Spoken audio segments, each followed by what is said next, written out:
I didn't know how, and I was also afraid of men.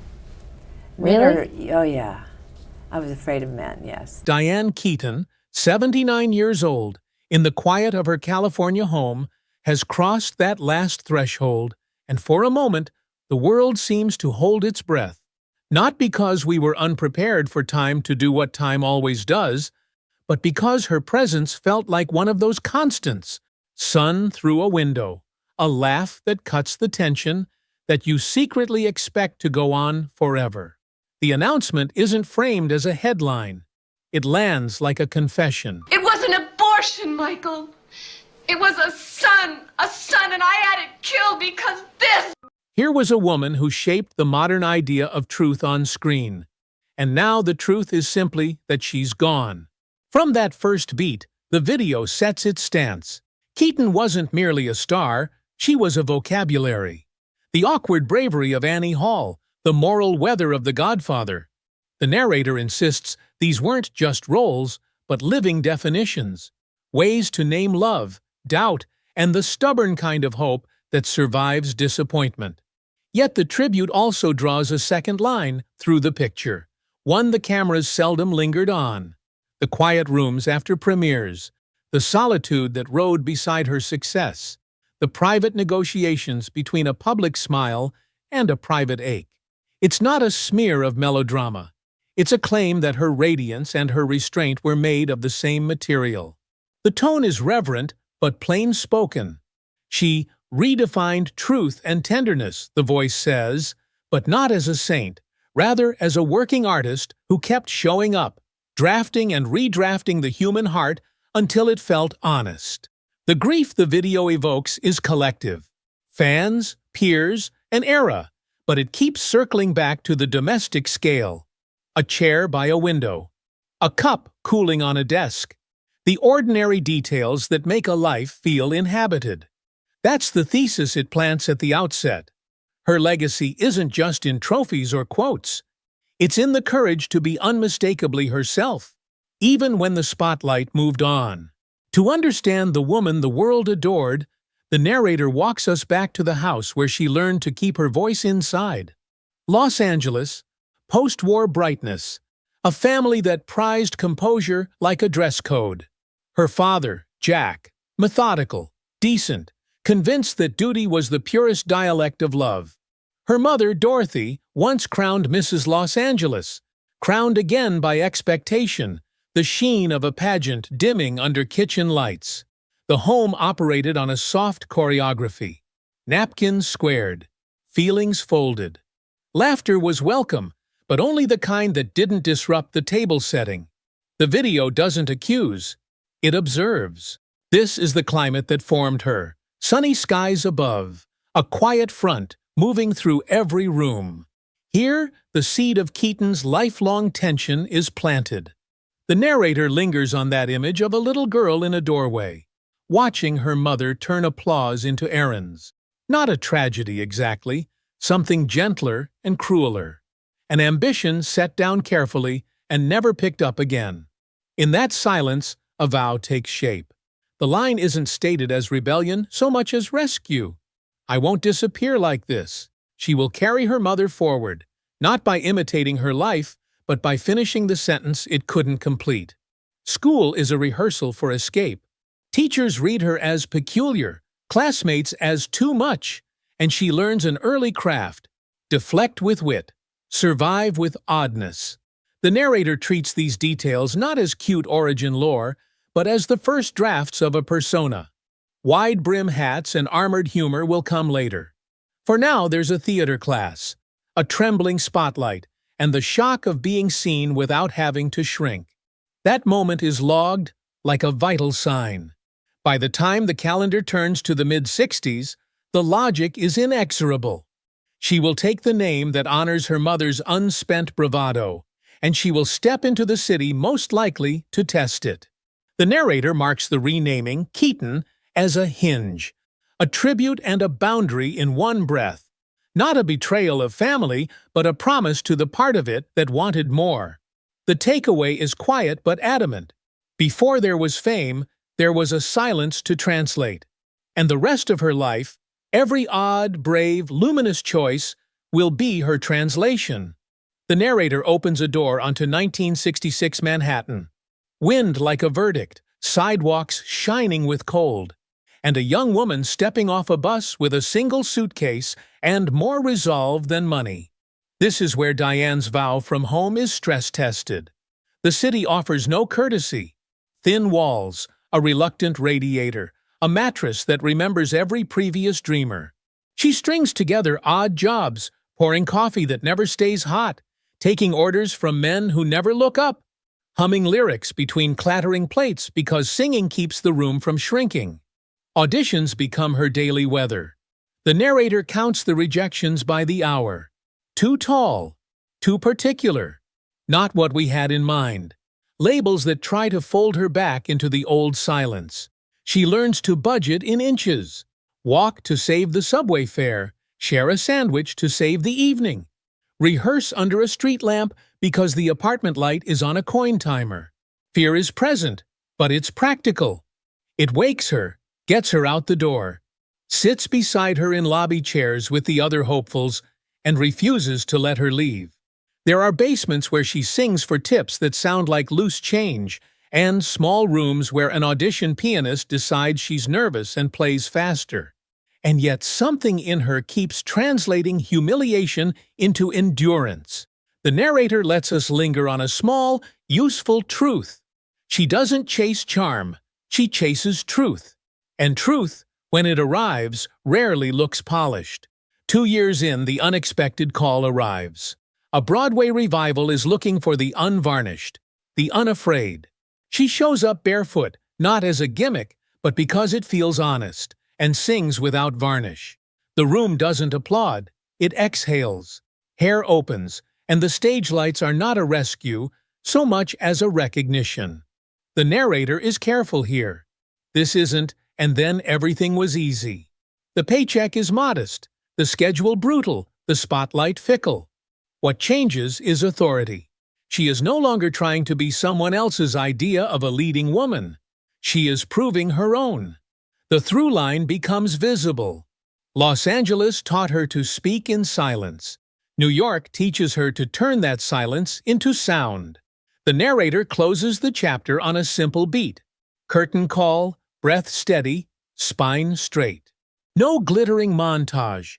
Just a woman who stayed long enough for the door to open and knew how to walk through it. The narrator raises the house lights on the 1970s, when cold water apartments give way to studio lots, and taped down marks on the floor. Diane steps from the stage door of hair into casting rooms where the air hums with possibility. And soon, a script lands in her hands with a family name that will echo for generations.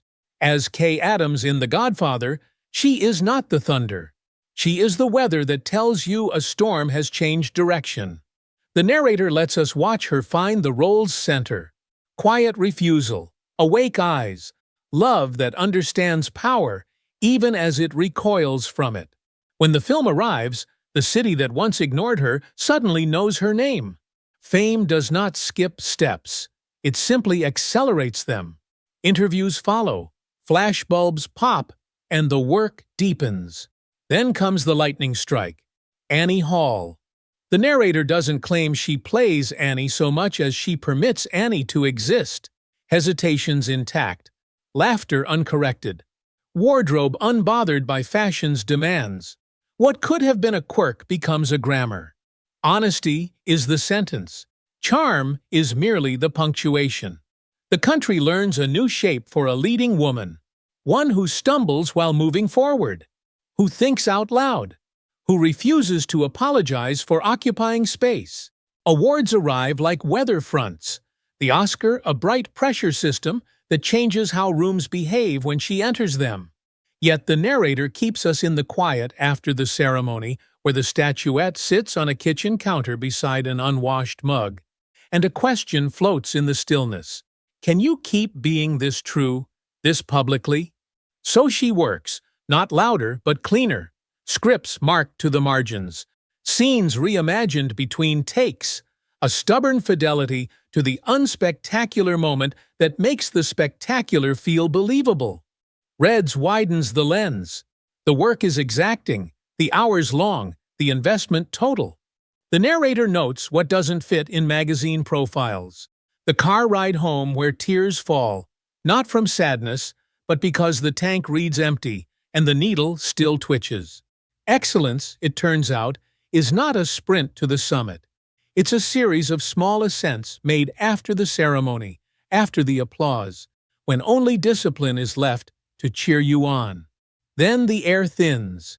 Mid-80s projects falter. The same papers that once celebrated range now tally grosses. The narrator refuses the easy arc of rise and fall, choosing instead to show an artist recentering her instrument, writing, directing, saying no when yes would be easier. She declines to chase a brand and keeps chasing truth. Hollywood looks past her for a moment. She looks through Hollywood and keeps going.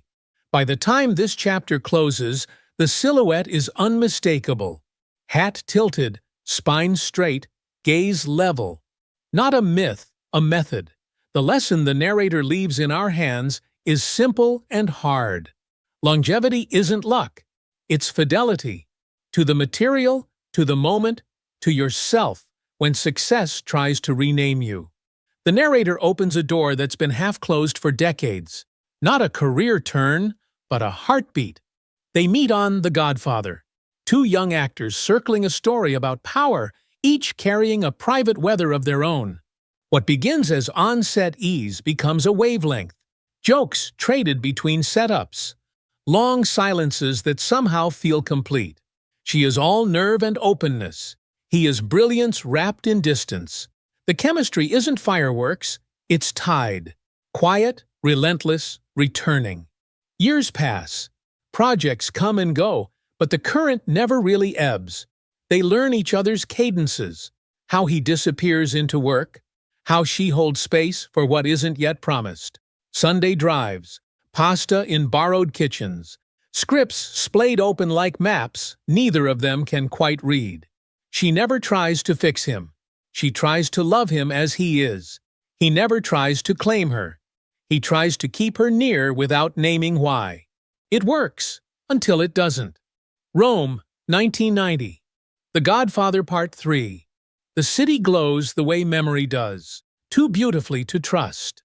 On a balcony strung with small lights, she chooses clarity over hope. Marriage or goodbye. No accusation, no scene, just a sentence placed gently on the table between two people who have run out of later. He looks away, searching for an answer only silence can supply. That silence is the answer. She packs before the sun decides what color the morning should be. A dress folded over a chair, a note unsent, the soft thud of a suitcase closing on an era. Leaving isn't dramatic, it's precise. At the airport, she doesn't cry. Some grief is too complete for tears. Back home, life delivers its second verdict. Her father falls ill, then falls away. Two losses arrive like a pair of matched stones, and for a while she carries both in her pockets. Therapy becomes a room where she can finally say out loud what she's always known. That loving someone who can't choose is its own kind of loneliness. She doesn't turn that truth into bitterness. She turns it into craft. The narrator lets us see how the ache edits her choices. Public romance recedes. The work grows cleaner, kinder. She no longer auditions for anyone's forever. She invests in things that can hold. Houses with bones worth saving. Friends who answer at midnight. Characters who tell the truth even when it costs.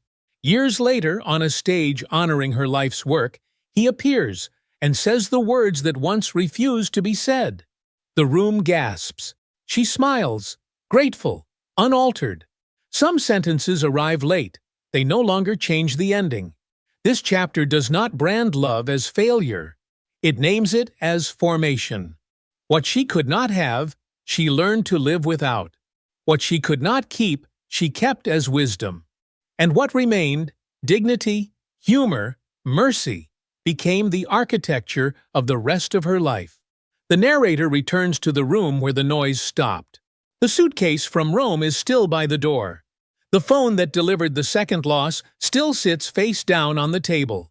Two endings, one chosen by silence, one chosen by fate, arrived so close together they blurred. She doesn't stage a collapse. She performs something harder. She keeps breathing. Hospitals become a geography she learns by heart. Hallways that smell like antiseptic and prayer. Elevator rides where time forgets to move. At her father's bedside, she rehearses 1,000 ordinary sentences she never thought she'd need. I'm here. I'll handle it. Rest. When the machines grow quiet, the house at home grows quieter. She leaves a lamp on in his study for weeks, as if light could negotiate with absence. In the kitchen, her award sits beside a mug she forgets to finish. Grief, the narrator tells us, is not cinematic. It is repetitive. Work calls, but she answers more slowly now. On set, she finds new angles for honesty, not as bravado, but as an offering. Between takes, she steps outside to let the air say what people can't. She laughs, still. Laughter shaped by a gentler gravity. At night, therapy becomes a ritual, not to erase the ache, but to keep it from hardening. She names the patterns she once wore like armor, the way she waited for undecided hearts, the way she apologized for wanting permanence. Naming does not cure it, but it gives the pain a chair instead of the whole room. She redesigns her days the way she'll later restore old houses. Remove what doesn't hold. Keep what carries weight. Let light in wherever possible. Mornings are for walking, notebooks, coffee that stays hot. Afternoons are for scripts that tell the truth. Evenings are for friends who show up with soup instead of gossip. She learns the difference between solitude and loneliness. One protects, the other starves. She chooses the first and feeds it ritual. The narrator lets us watch her invest in what can't abandon her: craft, care, shelter. She acquires a neglected property and coaxes it back to beauty, beam by beam, as if practicing how to mend a life. She chooses roles that live closer to the bone. Women who are brave enough to be plain-spoken, funny enough to forgive themselves. The applause that follows isn't louder than before. It's truer. By the time the seasons change, the urgency to be chosen has faded. In its place, a vow to choose herself without apology. She stops bargaining with maybe. She stops training her heart to accept almost. She keeps the balcony lights from Rome in a box, not as a shrine, but as a boundary. Some memories are for remembrance, not return. Nothing about this chapter is triumphant. It is careful. And that care, daily, ordinary, stubborn, becomes its own kind of victory. When the narrator dims the scene, we don't see a woman diminished by loss. We see a woman who has edited her life the way an artist edits a line, until only the necessary remains. The story pivots in a room with more windows than furniture. Morning light pools on the floor like an invitation, and for once she accepts it. Love, which had too often arrived as a riddle, returns in a form that asks for no translation. A child's hand folded into hers. She does not stumble into motherhood by accident or chronology. She chooses it the way she chooses a script, because the truth inside it won't stop calling. Paperwork replaces red carpets. Interviews happen with social workers, not journalists. And when the phone finally rings, the future is no longer theoretical. It's breathing. The house adjusts first. Sharp edges soften. The clock recalibrates around nap schedules and bedtime stories. Awards migrate from mantles to closets to make room for finger-paint suns and lopsided castles.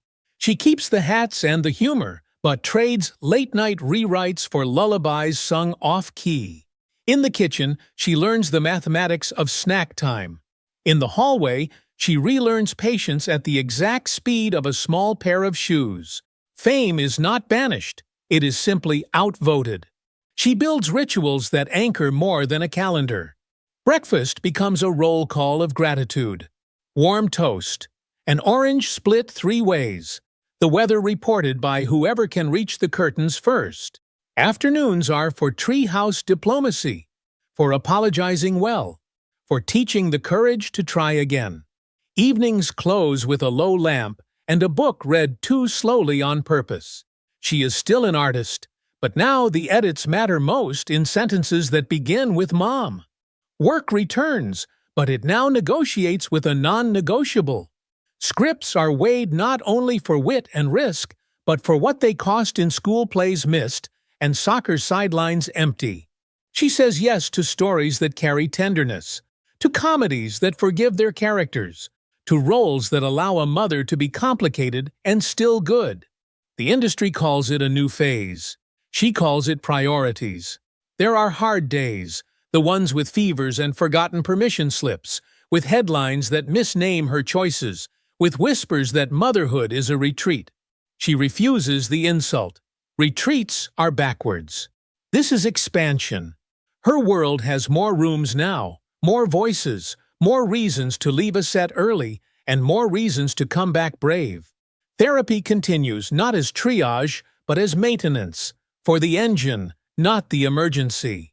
She teaches what she had to learn the longest way, that love is a practice, not a prize, that boundaries are a kind of kindness, that solitude can be shelter when chosen, and a signal when it isn't. When questions about fathers arrive, she answers with honesty that does not apologize for the shape of their family. Here, she says, pointing around the table, is where love lives. It is enough, and it is ours. Years pass. Report cards share the refrigerator with Polaroids and shopping lists. The dog ages into the perfect listener. In the garden, she plants trees she will not see at their tallest and tells her children that this, too, is a form of faith. And on a quiet night, after dishes and homework and socks surrendered by the couch, she stands in the doorway and recognizes the feeling she once chased across continents. It is not applause. It is presence. In the years when headlines slowed and the phone rang less urgently, her days learned a gentler rhythm. Dawn arrived like a familiar friend. Kettle on, windows open to the garden, a dog circling her ankles as though memory itself had a tail. She called the library her quiet house, though it was only a sunlit room lined with books and photographs she had taken. Barns with peeling paint, stairwells catching afternoon light, the kinds of places most people pass without seeing. She saw them.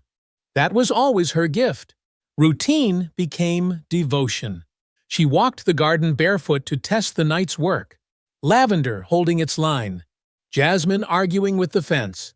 She snipped what needed snipping, forgave what refused to be tamed, and made a note in the margin of her journal. Let it grow wild where it wants to. Breakfast was never grand. Toast, berries, a list for the market, but it anchored the day as firmly as any call sheet once did. When work called, she answered selectively, drawn to stories with oxygen in them. If a script couldn't breathe, neither could she. Motherhood had rewired her compass for good. Texts from Dexter, photos from Duke, small dispatches that turned the distance between their lives into a bridge instead of a gap. They came by often, never announced, always welcome. She saved the best chairs for their laughter. On the mantel, awards migrated behind framed snapshots, a crooked Halloween costume, a graduation cap tipped too far, a dog wearing a ribbon it did not earn. Solitude no longer felt like a dare. It felt like a room she had finally arranged to fit. Therapy continued, not because of crisis, but because maintenance is a kind of love. She gave quietly, historic preservation, women's health, mental health, preferring receipts to press releases. When asked in interviews about legacy, she smiled as if at an eager child who'd mistaken the map for the journey. The work, she'd say, was never mine alone. I just kept showing up for it. On an ordinary October morning, the kind she adored for its lack of ceremony, light pooled across the library floor. A cup of tea steamed beside an open journal. A sentence waited mid-arc, as if pausing to choose the precise word. Her chair faced the garden. The dog settled nearby and slept. The house, her carefully restored harbor of timber and glass, breathed with the easy confidence of something built to last. When Dexter arrived, she called out the way daughters do when home is still a verb. No answer, only a calm that did not worry her until it did. In the quiet house, in the chair by the window, their mother rested with the soft composure of someone who had finally, fully exhaled. No struggle, no spectacle, just an ending consistent with the life she crafted. Deliberate, merciful, private. The kettle, long cooled, stood witness on the stove. In the garden, the jasmine kept climbing.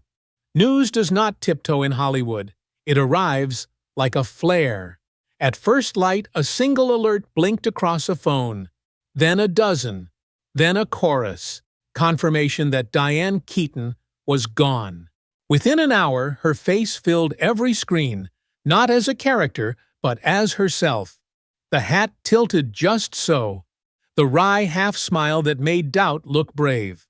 Outside her Brentwood home, strangers gathered without being asked. They brought flowers, candles, and, most tellingly, folded white turtlenecks laid along the fence like votive offerings. Someone taped a handwritten note to the gate. "You made us brave enough to be ourselves." Tributes followed in waves. Former co-stars stumbled over present tense, then surrendered to the past. Al Pacino, voice worn and unguarded, called her "my heart's quiet mirror," and let the silence after do the rest. Meryl Streep wrote that Diane made vulnerability heroic, a sentence that felt like a benediction. Steve Martin, who knew the precision behind her ease, remembered the funniest, wisest, most singular rhythm in the room. Directors spoke of a performer who could open a scene with a glance. Younger actresses spoke of permission, to be odd, to be exacting, to be unapologetically themselves. That evening, the Academy dimmed its theater and ran a reel that moved like memory. Kay studying Michael in The Godfather, the offbeat radiance of Annie Hall, the ferocity of Reds, the late career grace that turned aging into an art form. Over a soft piano, her voice floated in from some earlier interview. Not a proclamation, just a thought offered gently. Love is the risk worth taking. In darkened living rooms, people who had never met her nodded as if she were speaking only to them. Elsewhere, the morning was smaller, and somehow larger. Acting classes pausing to breathe through a scene. A mother and daughter sharing a clip at a kitchen table. A florist down the block arranging white roses and whispering thank you without knowing to whom. That was the measure of her reach. Not merely the industry's salute, but the quiet ache in ordinary rooms. She had been, for half a century, a companionable courage. And now, in the hush that followed the headlines, the city felt briefly rearranged, as if some dependable light on the skyline had gone out and everyone noticed the dim. When the memorial post slowed and the headlines dimmed, what remained was the shape of a life, less a resume than a blueprint. Lawyers could total the estate, appraisers could price the houses she rescued from dust and neglect, but those ledgers missed the quiet mathematics of Diane Keaton's legacy. She had arranged things in the way she lived, intentionally, privately, with a tenderness that looked like discipline. The center of it all was simple: Dexter and Duke, named not in a press release, but in the margin of a handwritten note. You were my lasting story. Around that, she placed the causes that mirrored her obsessions: buildings worth saving, minds worth mending, women's health, children's care, preservation, repair, restoration, the verbs she trusted. Her home, the quiet house, as she called it, was left as a kind of living archive. Walls hung with her photographs of sun-struck barns and empty corridors, shelves lined with notebooks, their pages full of questions that read like prayers. In one envelope, a small instruction: don't tame the garden. Let it go a little wild. It felt like her last directorial note, about plants, yes, but also about people. Keep what's honest. Let what's alive stay alive. Industry tributes will live online. The The deeper inheritance will surface in smaller rooms. A young actor choosing candor over charm because she showed it could be done. A designer reaching for a black turtleneck and remembering that style can be armor and generosity at once. A donor writing the first check to a local conservancy because she taught them that walls and hearts both deserve repair. In the end, her fortune was not the number they published, but the permission she gave. To be odd, to age in public, to love without guarantees, to build beauty from what is broken. That is what endures. In the garden that keeps blooming. In the houses she steadied against time. In 2 adult children who can point to a home and say, "This was made with care." She did not vanish. She changed states. The light that once found her on sound stages now lifts in quieter windows. Kitchen glass at dawn, studio panes at dusk. Proof that some stars don't exit the sky. They move inside us and keep burning there.